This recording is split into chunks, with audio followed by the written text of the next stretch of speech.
ভবিষ্যৎও এমনই থাকবে।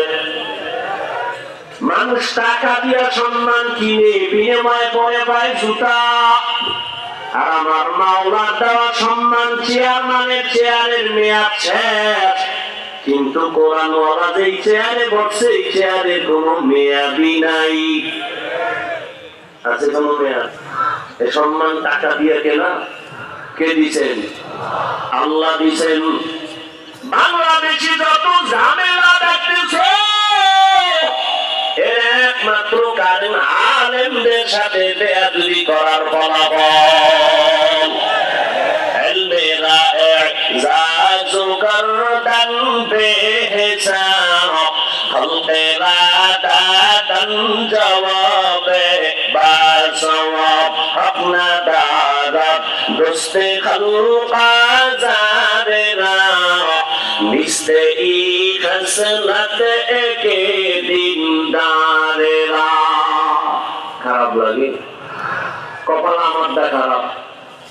আসছি ফল মাগরিবের আগে, বসতে বসতে বিদায়ের টাইম।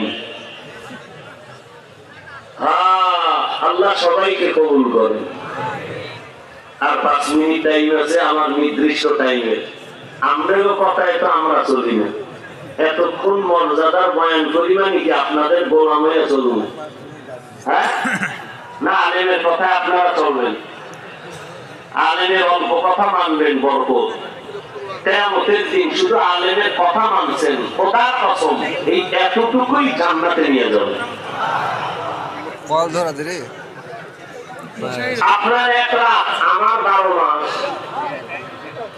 সারাদিন রাত্রে মিলে ঘুমাইছি 3 ঘন্টা।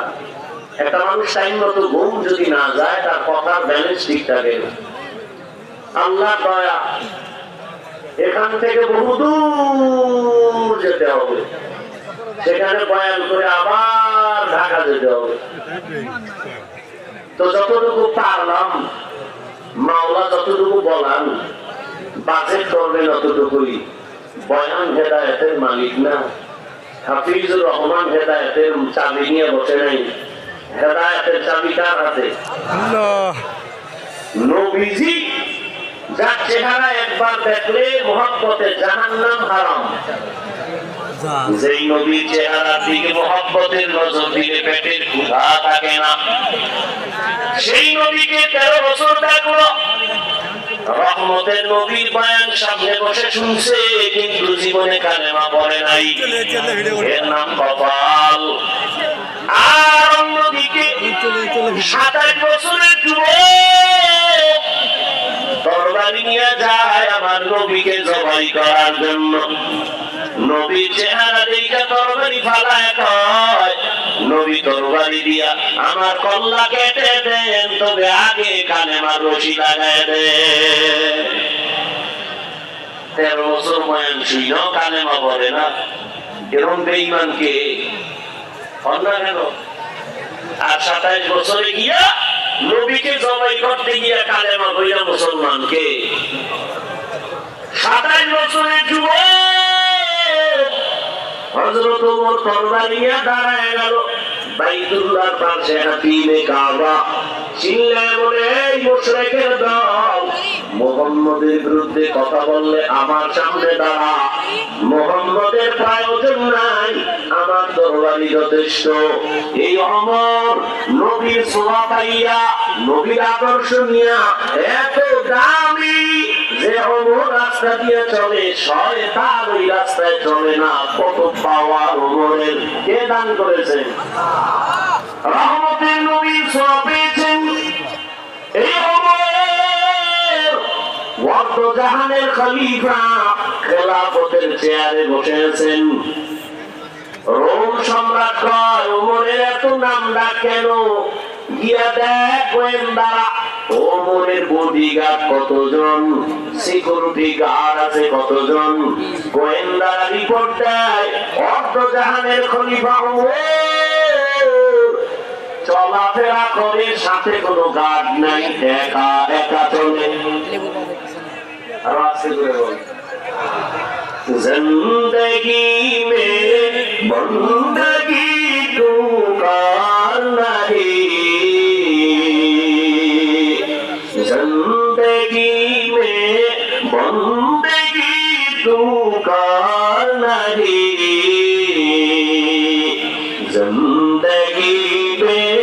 बंदगी शर्मिंदा है जिंदगी में बंदगी शर्मिंदा है यहाँ हम सब मुसाफिर दिल ना लगा अहले दिल की नजर से रूह करता जा शाह दौलत सब फकीर करने में शाह दौलत सब फकीर करने में जिंदगी में बंदगी ठुकार नहीं जिंदगी में बंदगी ठुकार नहीं जिंदगी में बंदगी शर्मिंदा है जिंदगी में बंदगी शर्मिंदा है जिंदगी में बंदगी कुल बंदगी बंदगी में जिंदगी शर्मिंदगी ওমরের বডিগার্ড কয়জন রোম সম্রাট কয় তাহলে তারে এত পাওয়ার দেখা তাকে মেরে ফেলা দরকার কোন মারাও তো বড় সহজ দেখো একা একা কোন জায়গায় পাও পুরস্কার দেওয়া হবে তরবারি দিলাম কোমরে হত্যা করো আল্লাহ যারে বাঁচাবেন কেউ তার ক্ষতি করতে পারবে না আর আল্লাহ যারে বাঁচাবেন না দুনিয়ার কোন পাওয়ার দিয়েও সে বেঁচে থাকতে পারবে না খবর নিতে নিতে দেখো ওমর কইয়াছে হঠাৎ খবর পাওয়া গেল একটা পাহাড়ের পাশে জঙ্গল এর পিছনে একটা বড় মাঠ খোলা ওমর সেখানে একটা হাতের বালিশ বানাইয়া ঘুমায়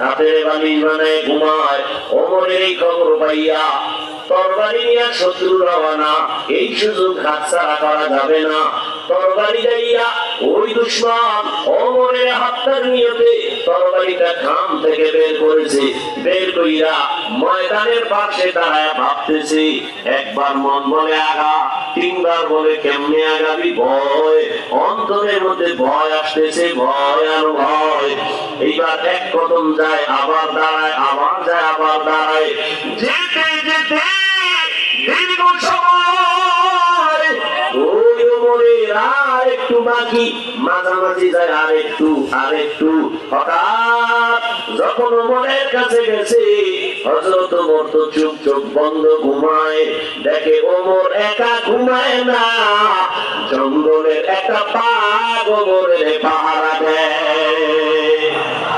তাদের কুদরত গানি বল কামাল আনতা রব্বি আনতা হাসবি জুল জালাল তুহি কাদের জলিলুল্লাহ জাহাদার বহরু হালে তুহি মেরা নিগাহদার ওমরের বাবাটা কমনি কম বাঘের দেখা দুশ্মন খুশি না বেজা ভয় পাইয়া তরবারিটা ঠাস করে হয়ে গেছে ওমর তাকাইছে মানে উড়িয়া পড়ছে ভয় নাই মুসলমান কারণ করে জুলুম করে না দাঁড়া কইতো নাইছো ঠিকানাতে সত্য কথাটা নাইলে ওমরের তো নাম শুনছো হ্যাঁ সত্য কথা কি হয়েছে সব কোনো কথাই কইতাম না আমার কালেমা করেন সেই খেলাফতের মধ্যে বসে আছেন মাত্র একদিন পরে ঈদ উল ফিতর রমাদানের ঈদ স্ত্রী কানের কাছে মুখ লাগায় ঘরে কয় স্বামী আমার খলিফাতুল মুসলিমিন আপনার আমার স্বামী স্ত্রীর বাজার রাখবে না একদিন পরে ঈদ সন্তানের কিছু পোশাক দরকার একটু টাকা দিয়ে পোশাক কিনেন এই টাকা শোন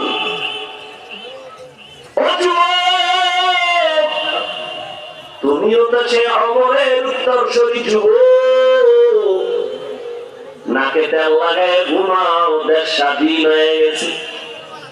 মুসলমান তো নাকে তেল লাগায় ঘুমাবে সেই দিন জমিনে কোরআনের বয়ান চলবে, জায়গায় জায়গায় বেনামাজি থেকে অনুমতি লাগবে না। যেদিন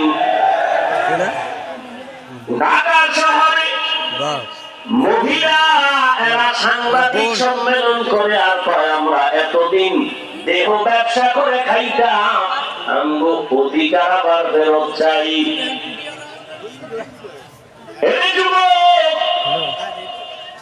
ওমরের যখন বলে পুরো ক্ষমতা হাতে, কয় আমগো বাজার লাগবে না, সন্তানের পোশাক লাগবে, কিনার ব্যবস্থা করে একদিন বলি। ওমর কয় পোশাক কিনার টাকা আমার কাছে নাই। বুদ্ধি দেয় দিবি, কি বুদ্ধি? খলিফাতুল মুসলিমিন তাদের কাম করেন কি? আপনি অর্থ মন্ত্রণালয়ের যে জিম্মাদার আপনি যারা বানাইছেন ওরা চিঠি লেখেন, 1 মাসের অগ্রিম টাকা যেন আপনাকে দিয়ে দেয়। যে বেতন আপনি নেন সরকারি ফান্ডের থেকে, যে বেতন নেন মাসে মাসে, আগামী মাসের বেতনটা অগ্রিম দিতে চিঠি লেখেন।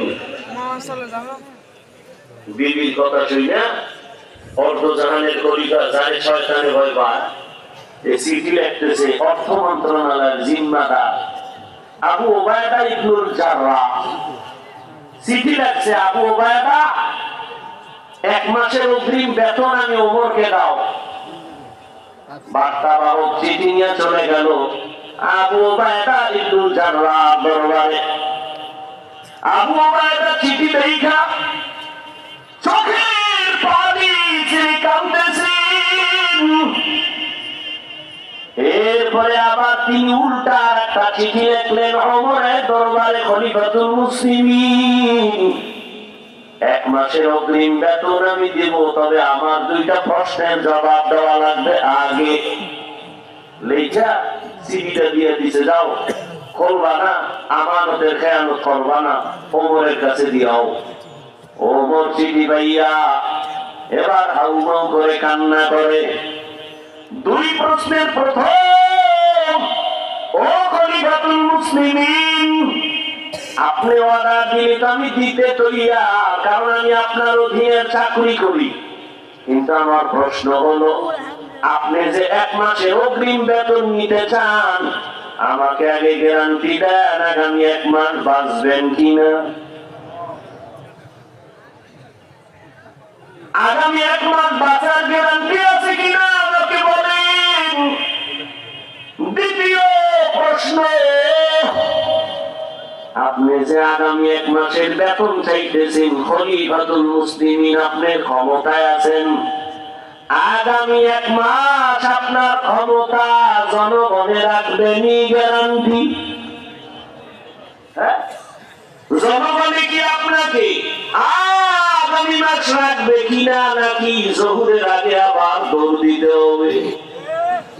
গ্যারান্টি দেন। ওপর কান্না করে কয় আল্লাহ কবুল করে নাও, আমার অন্তর চোখ ওবায়দা খুলে দিছি। আসলেই তো আগামী 1 মাস বাঁচার গ্যারান্টি আমার হাতে নাই। আমি যে এখানে আছি আগামী 1 মাস আমি থাকবো কিনা তারও কোনো গ্যারান্টি নাই। হারকে দারাত খৌফে হকদার দিল মাদাম জান্নাতুল মাওয়া দেহাত ও রামাকাম। এই পৃথিবী সব কাফের মুশরিক মুনাফিক ভণ্ড সুদখোর ঘুষখোর সবাই জানে ইসলাম ছাড়া শান্তি নেই, ওরা ভালো করে জানে। এরপর ইসলাম চায় না কেন? জানে যদি হুজুরেরা আয় তাহলে আমাদের চুরি চলবে না, দুর্নীতি চলবে না। আর আমরাও তো কম খারাপ না, আমরা চাপাবাজি করেন, আমরা ইসলাম চাই। ভোটের আগের রাত্রে টাকা খাইয়া কেবলাটারে ঘুরাইয়া দেয়, ঠিক নেই? আল্লাহ হেদায়েত দান করুন। আর জোরে বলেন বর্তমানে বাংলাদেশে আপনারা জানেননি কয়েকজন আলেম চেয়ারম্যান আছে, কথা বলবেন। যেমন বক্তা লাইনের এক বক্তা হেদায়েতুল্লাহ আজাদি বর্তমান রানিং চেয়ারম্যান। বিবাড়ি আছে মুফতি আমজাদ হোসেন আশরাফি, নোয়াখালী আছেন খালিদ সাইফুল্লাহ দামাত বারাকাতুহুম। সারা বাংলাদেশের চেয়ারম্যানের জায়গায় নেও, আরে আলেমদের খবর নেও। জীবন যাবে, কোনদিন আলেম কারো হক নষ্ট করবে না, দুর্নীতি করবে না, মানুষের একটা গালিও দিবে না। আমার দাদার বয়সের থেকেও বেশি বয়স নোয়াখালীর খালেদ সাইফুল্লাহ সাহেব নিজে চেয়ারম্যান হইয়া সাইকেলে বয়া বয়া নিজে চাউলগুলো মানুষের বাড়ি বাড়ি মেপে মেপে পাঠায় দিয়ে আসে। ওমরের শাসন দেখাই দিয়েছে, কিন্তু পারবে না, সম্ভব না, কোনদিন না। কারণ সারা দুনিয়ার বেঈমান একমত, ইসলামকে দাবায় রাখতে হবে, উঁচু হতে দিবে না। আর আমরাও তলে তলে এর সাথে তাল মিলাইতেছেন স্বার্থের টানে। আল্লাহ হেদায়েত দান করুন। সব কিছুর মূলে আল্লাহর আদালতে দাঁড়াইয়া হিসাব দেওয়ার ভয় আপনার অন্তরে নাই, আমার অন্তরে নাই। আযান শুনি মসজিদে যাই না। ও যুবক, আমি এতক্ষণ যে তোমাকে বয়ান শুনাইলাম, একবারও বলি নাই তুমি হুজুর হও, স্কুল বাদ দিয়া মাদ্রাসায় যাও, পাগড়ি লাগাও, একবারও বলি নাই, বলবো না। বরং আমি শেষ কথা সাহস দিয়া যাই, ও কলিজার যুবক, তুমি ব্যবসা করো আলহামদুলিল্লাহ, চাকরি করো আলহামদুলিল্লাহ, তুমি স্কুলে পড়ো, কলেজে পড়ো আলহামদুলিল্লাহ, ওখানে থাকো, চাকরি করো, ব্যবসা করো, স্কুলে পড়ো, কলেজে পড়ো, ডাক্তার হও, ইঞ্জিনিয়ার হও, একজন সাংবাদিক হও, একজন প্রফেসর হও, তবে দাবি আমার একটা, বেয়াদব হইবা না। তোমার ব্যবহারে কোনদিন যেন মা বাবা কষ্ট না পায়, তোমার আচরণে কোনদিন শিক্ষক যেন কষ্ট না পায়, তোমার ব্যবহারে কোনদিন যেন ওলামায়ে কেরাম মুরব্বিরা কষ্ট না পায়। কারণ মা বাবায় যদি কষ্ট পায়, আল্লাহর জাতের কসম, মরার আগে পঙ্গু হয়ে যাবি। আলেম ওলামা যদি কষ্ট পাইয়া বদদোয়া চলে আসে, মরার আগে চাকা তলে পাও চলে যাবে, ফেরি ভাবি না। আল্লাহর কসম, ডাক্তার হইয়াও যদি সম্মান চাও, মা বাবার দোয়া, দ্বিতীয় শিক্ষকের দোয়া, তৃতীয় মুরব্বী ওলামায়ে কেরামের দোয়া, খোদার কসম তাদের দোয়া ছাড়া আমি হাফিজুর রহমান এখানে বসতে পারি নাই। তুমিও ডাক্তার হতে পারবা না। তুমি টাকার মালিক হয়েছো মা বাবার চোখের পানির কারণে, তুমি গাড়ি বাড়ির মালিক হয়েছো মা বাবার দোয়া চোখের পানির কারণে। তাদের বদদোয়া যদি চলে আসে, কপাল পড়ে যাবে। অতএব তুমি ডাক্তার হইয়া যদি মা বাবার সাথে বেয়াদবি করো, ডাক্তার হইলেও তাসলিমার মতো জুতা খাইয়া পালানো লাগবে। আর যদি কোন সম্মান চাই, তাহলে চরিত্র ঠিক রাইখা চলো। ডাক্তার হইয়াও দেখবা সম্মান, দুনিয়াতেও নামাজ পড়বা, তেলাওয়াত করবা, ডাক্তার হইয়াও তুমি জান্নাতের পথে চলতে পারবা, ইঞ্জিনিয়ার হইয়াও জান্নাত পাওয়া যাবে। আপনারা আমার এতক্ষণ আলোচনায় কি বুঝলেন? হুজুর ছাড়া জান্নাত নাই। হ্যাঁ, জান্নাত পাওয়া খুবই সহজ, নবীর আদর্শ মেনে চলে। এখন বলবেন কেমনে সম্ভব? ও যুবক, একটু আমাকে সত্য কথাটা জবাব দাও। তোমার মতো যুবক স্কুলে পড়ে, কলেজে পড়ে, 5 ওয়াক্ত নামাজি, সত্য কথা বলো, আছে না নাই? তোমার বিবেকটাকে জিজ্ঞাসা করো, তুমি কেন পারো না? তোমার মতো যুবক র‍্যাব, আর্মি, পুলিশ, বিডিআরের চাকরি করে, নামাজি দাড়িওয়ালার অভাব নাই। তোমার বিবেকটাকে প্রশ্ন করো, তুমি কেন পারো না?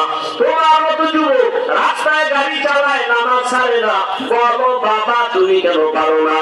তোমার মতো যুবক নদীর মধ্যে মাছ ধরে, নামাজ ছাড়ে না। তোমার মতো যুবক ময়দানে কৃষি কাজ করে, নামাজ বাদ দেয় না, বলো তুমি কেন পারো না? ও বুড়া বাবাজিরা, আপনার মতো কত মুরব্বী হাতে লাঠি নিয়া আল্লাহর ঘরে গিয়া 5 বেলার নামাজ পড়ে, বলেন আপনি কেন পারেন না? ও পর্দার আড়ালের আম্মা জানেরা, বোনেরা, আপনাদের জীবন কত ধন্য। আপনারা তো মতো দামি মা, আপনারা তো সাহাবায়ে কেরামের মতো দামি মা, আপনারা তো খাদিজা রাদিয়াল্লাহু তাআলা আনহার মতো নারী, আপনারা তো ফাতেমা রাদিয়াল্লাহু আনহার মতো দামি নারী, আপনারা তো আয়েশা রাদিয়াল্লাহু আনহার মতো দামি নারী, আপনারা তো ইসমাঈল নবীর মা হাজরা আলাইহিস সালামের মতো দামি নারী। এ আম্মা জান, ঈসা নবীর মা মারিয়াম আলাইহিস সালামের মতো দামি নারী। ও আম্মা জান, আপনারা বেঈমান ফেরাউন যে আল্লাহর সাথে গাদ্দারি করে নিজে খোদা দাবি করলো, জানা থাকলে বলে ওই বেঈমানের স্ত্রীর নাম কি?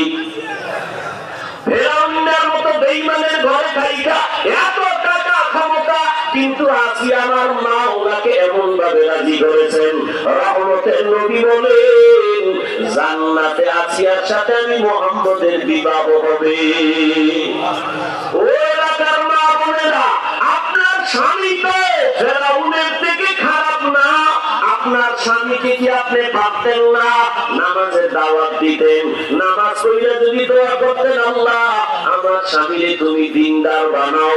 আর স্বামীর হাতটা ধরে মাঝে মাঝে বলতেন, স্বামী আব্বা আম্মার মায়া ত্যাগ করিয়া তোমার ঘরে আসছি, না খাইয়া থাকলেও আছি, খাইয়া থাকলেও আছি, তবে তোমার কাছে আমার জীবনে একটা দাবি, আমার ঘরে কোনোদিন অবৈধ হারাম টাকা ঢুকাইবা না।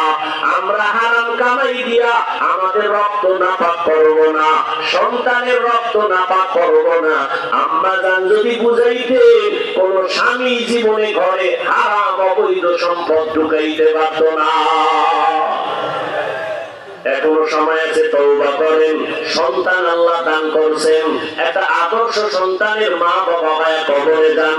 সন্তানকে ডাক্তার বানাবেন, বেয়াদব বানাবেন না। সন্তানকে ইঞ্জিনিয়ার বানাবেন, বেয়াদব বানাবেন না। সন্তানকে আপনি প্রফেসর বানাবেন, বেয়াদব বানাবেন না। বলে কেমনে হুজুর আমরা বানাই? মা বাবায় ঝগড়া করে সন্তানের সামনে, সন্তান এগুলো সব দেখে দেখে শিখে। আছে না নাই? মা বাবা রুমের মধ্যে সারা রাত মোবাইল চালায়, সন্তানের আর একটা মোবাইল দিয়ে দিছে, ও সারা রাত রুমের মধ্যে আলাদা রুমে মোবাইল দেখে দেখে কবিরা গুনাহ করে রাত কাটায়। মিথ্যা বলতেছি? আল্লাহ হেদায়েত দান করুন। তওবা করো হে যুবক,